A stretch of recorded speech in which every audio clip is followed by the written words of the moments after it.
ఓరి మూఢుడా, నివాత కవచకాల కేయాదు సంగ్రామ రంగమున భంగమొందించదమని మహాపరాక్రమమంత్రుడు అనుకుంటుంది. ఇది ఆని పౌరుషము, ఇది ఆని పౌరుషము. రోషలజ్జాపరాక్రమహీనుడవై మదీయ పాదములెత్తుచుంటివి. ఇది ఆని పౌరుషము అర్జున. ఏమేమి ఏమేమి ఏమేమి రోషలజ్జ పరాక్రమహీనులుగా మదీయ దురాపదాపములు లేదు కదా. చెంతున్నవి ఇంకా నువ్వు రాయలేదు సుమా. అది కాక ఆ శంకరుడు కరుణాకరాక్షం విడుగు పటుత్వములు దారుణాస్త పటుత్వములు అడగలేదా అగమాధములై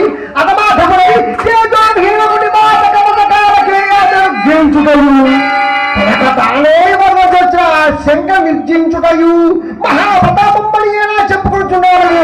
అది కాక నిండు మగతనము లేక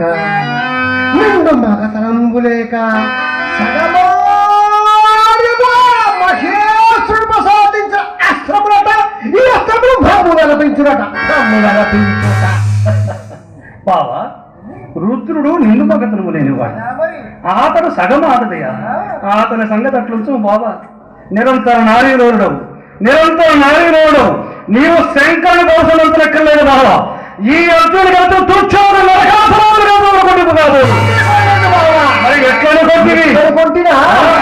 బంధువుల సమక్షంబున హిందోల గమ్మున పదకొండు భార్యను ఈడ్చి కోకలు వచ్చుచుండగా అప్పుయాదుకున్నట్లు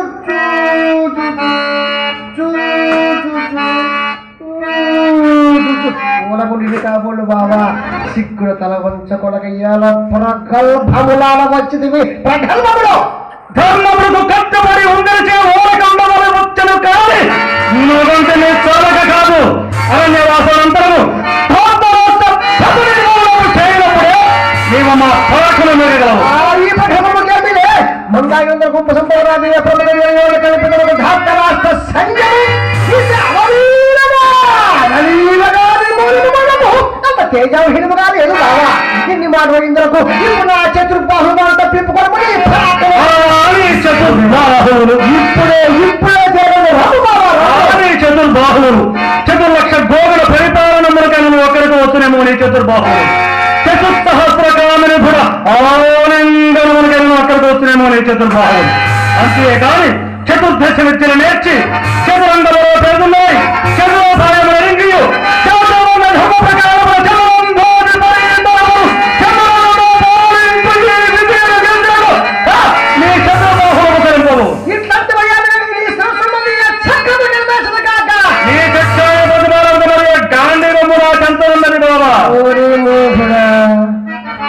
మూఢుడా, మృగముల చంపు విల్లు చేబూర మాత్రము ఎవరికి వెరపు కలిగింపగలవయ్యా. నేను కిరాతుడా బాబా. అట్లయినతో నీవు గారడి విద్యల వాడవు కావు.